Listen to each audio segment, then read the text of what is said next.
Good morning, class 7th. Again, I am here with the second part of chapter heat. In previous part, we have studied about heat, the construction of thermometer, usage of thermometer, different type of thermometer, effect of heat. Now it's time to study about the practical application of thermal expansion. आपने देखा होगा कि जब हम क्या करते हैं, शीशे का ग्लास लेते हैं, मोटा ग्लास, और उसमें हम क्या करते हैं, उसके अंदर हम क्या करते हैं, हॉट वाटर डाल देते हैं, तो क्या होता है, वो ग्लास एक्सपेंड करता है। और एक्सपेंशन के कारण क्या होता है, वो ग्लास जो है, आपको पता है कि ग्लास का एक पुअर कंडक्टर है, तो अंदर का पार्ट तो जल्दी गर्म हो जाता है, बट उसे बाहर आने में बहुत वक्त लग जाता है, और इस कारण क्या होता है, टेम्परेचर में डिफरेंस आ जाता है, और because of difference in temperature glass क्या हो जाता है, ब्रेक हो जाता है। सेम चीज़ आपने देखा होगा, जहाँ रेलवे ट्रैक होता है, वहाँ पे एक जॉइंट के पास क्या होता है, कुछ खाली जगह छोड़ दी जाती है। क्यों? क्योंकि आपको पता है कि metal is a good conductor of heat. तो जब मेटल क्या होगा, कंडक्ट करेगा हीट को, एक्सपेंड करेगा। एक्सपेंशन से क्या होगा कि वह यदि जुड़ा हुआ होगा तो क्या होगा, वह टेढ़ा मेढ़ा हो जाएगा और एक्सीडेंट का चांसेस हो जाएंगे, इसलिए क्या होता है, उनके बीच में गैप छोड़ा जाता है। वैसे आपने देखा होगा कि पोल पर जो केबल के वायर लटके होते हैं, एक्चुअली वो क्या होता है, थोड़ा ढीला छोड़ दिया जाता है, उसको थोड़ा ढीला कर दिया जाता है। क्यों? क्योंकि यदि वो ढीला टाइट होगा तो सर्दियों में क्या हो जाएगा, क्रैक हो जाएगा और वो टूट जाएगा और बहुत बड़ा एक्सीडेंट हो सकता है। अब इसके बाद हमें पढ़ना है कि हीट का ट्रांसफ़र कैसे होता है, ट्रांसफ़र ऑफ हीट। तो ट्रांसफ़र ऑफ हीट के से पहले हमें एक चीज़ को समझना होगा कि जब भी हीट क्या होता है, कैसे पास होता है, वो हॉट ऑब्जेक्ट से कोल्ड ऑब्जेक्ट में पास होता है, और तब तक पास होता रहता है जब तक दोनों के टेम्परेचर क्या हो जाते हैं, इक्वल नहीं हो जाते। आई मीन टू से कि temperature become equal in a both object, then this stage is called equilibrium temperature, और तब जाके क्या होता है, टेम्परेचर का पास होना रुक जाता है। अब इसके तीन मेथड हैं, कंडक्शन, कन्वेक्शन एंड रेडिएशन। देखिए नाम में लिखा है कंडक्शन। कंडक्शन जो है एक वर्ड है, कंडक्टर से बना हुआ है। कंडक्टर का मतलब होता है the substance that allow heat to pass through them. The substance that allow heat to pass through them is called conductor. और what is insulator? Insulator are those substance that does not allow heat to pass through it. मतलब जिससे होकर heat पास होता है उसे हम क्या कहते हैं, कंडक्टर कहते हैं, और जिससे होकर हीट पास नहीं होता उसे हम क्या कहते हैं, इंसुलेटर कहते हैं। अब एक वर्ड है कंडक्शन। कंडक्शन क्या होता है, हम कंडक्शन पे चलते हैं। The process of heat transfer from the hotter end of an object to the colder end of an object. आपने देखा होगा, आपने कभी चम्मच में या लैडल में क्या करा होगा, तेल गरम किया होगा, तो आपने देखा होगा धीरे धीरे क्या होता है, उसका जो हैंडल होता है वो हमें गर्म लगने लगता है। क्यों? Because of conduction. वहाँ क्या हुआ कि एक एंड से दूसरे एंड पे क्या हुआ, हीट ट्रांसफर हुआ, तो इसे हम क्या कहते हैं, कंडक्शन कहते हैं। और कंडक्शन में क्या होता है कि पार्टिकल का डिस्प्लेसमेंट नहीं होता, बल्कि एक पार्टिकल दूसरे पार्टिकल को गर्म करता हुआ चलता है, उसको हॉट करता हुआ चलता है।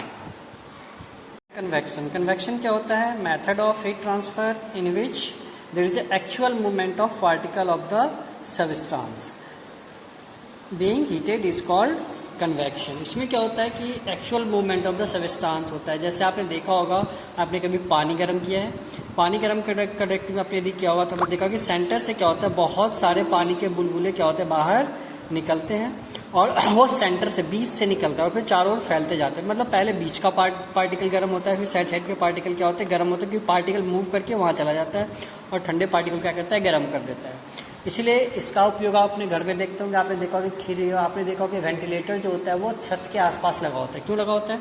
क्योंकि आपको पता है कि जो हॉट एयर होता है वो क्या करता है, राइज अप करता है, राइज अप करने के बाद क्या करता है, अपवर्ड उठता है। क्या करता है, अपवर्ड उठता है, और जब ऊपर की ओर उठता है तो वह कहाँ से निकलेगा, तो जब छत के पास कोई खुली जगह होगी। इसलिए ventilator is always made just beneath the roof, उसके ठीक नीचे बनाया जाता है, उसे हम क्या कहते हैं, उसे हम कहते हैं ventilator.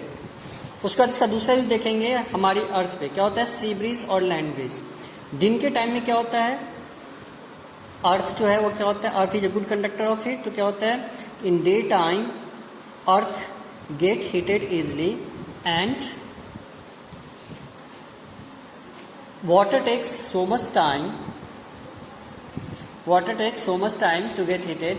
So in daytime, as you know, earth become heat easily, so warm air from the earth rises up and cold air from the sea come to the earth. दिन में क्या होता है कि जो अर्थ पे जो है वो क्या होती है, जल्दी गर्म होना शुरू हो जाता है अर्थ, और क्या होता है सी से ठंडी हवा अर्थ पे आती है। इसलिए हम जो दिन में क्या होता है जो हवा सी से अर्थ पे आती है उसे हम क्या कहते हैं, सी ब्रीज कहते हैं। सेम रात को क्या होता है कि रात में चूंकि क्या होता है पानी देर से ठंडा होता है, it take long time to get cool, water take long time to get cool, so air from land goes to the सी।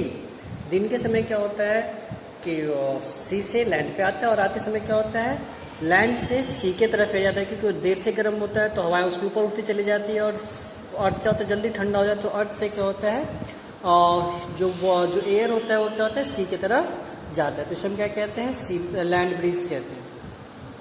आपने देखा होगा इसका यूज़ हम कैसे करते हैं, आपने देखा होगा कि जो एयर कंडीशनर होते हैं उसको एयर कंडीशनर को हमेशा कहाँ लगाया जाता है, रूफ के पास लगाया जाता है। क्यों? क्योंकि जब वहाँ से ठंडी हवा नीचे की ओर आती है तो वो क्या करती है गर्म हवा क्या होती है ऊपर की ओर उठ जाती है, तो नीचे का सरफेस क्या होता है ठंडा हो जाता है, कन्वेंशनल करंट का फॉर्मेशन होता है और वो पूरा रूम क्या हो जाता है ठंडा हो जाता है। Now we have to study about the radiation. Radiation क्या है, the method of heat transfer that does not require any medium, मतलब वैसा ही ट्रांसफर जिसमें कोई मीडियम जरूरत ना हो। जैसे सन से सनलाइट आता है हम तक पहुंचता है कैसे, रेडिएशन से। इसमें क्या होता है वहाँ कोई मीडियम नहीं होता, वो वैक्यूम से क्या होता है आता है, वैक्यूम से आता है और क्या करता है अर्थ को हीट करता है। रेडिएशंस के और भी एग्जांपल्स हैं, जैसे आपने देखा होगा कि जो ब्लैक कलर के सब्सटेंस होते हैं वो जल्दी गर्म हो जाते हैं बिकॉज ऑफ रेडिएशन। आपने देखा होगा कि जो रूम हीटर होते हैं आपके घर में, जो सर्दियों में रूम हीटर यूज़ करते हैं उसके पीछे शीशा या फिर कुछ चमकदार एल्युमिनियम या किसी चीज़ की फॉइल लगे तो चमकीला होता है। क्यों? क्योंकि आपको पता है कि जो शाइनिंग सरफेस होते हैं that is good radiator of heat. बात करते हैं सोलर कुकर की। सोलर कुकर में क्या होता है, उसके अंदर में क्या होता है मेटल सीट लगे होते हैं जो ब्लैक कलर के होते हैं, क्योंकि ब्लैक कलर क्या करता है सन के लाइट को अच्छे से एब्जॉर्व करता है। उसके बाद आपने देखा होगा कि आपके घर में जो फ्रिज होगा, फ्रिज के पीछे की पूरी वॉल क्या होती है ब्लैक होती है, चाहे बाहर का कलर कोई सा भी, पीछे क्या होता है ब्लैक होता है। क्यों? क्योंकि ये क्या करता है हीट एनर्जी को बेटर तरीके से क्या करता है रेडिएट कर पाता है।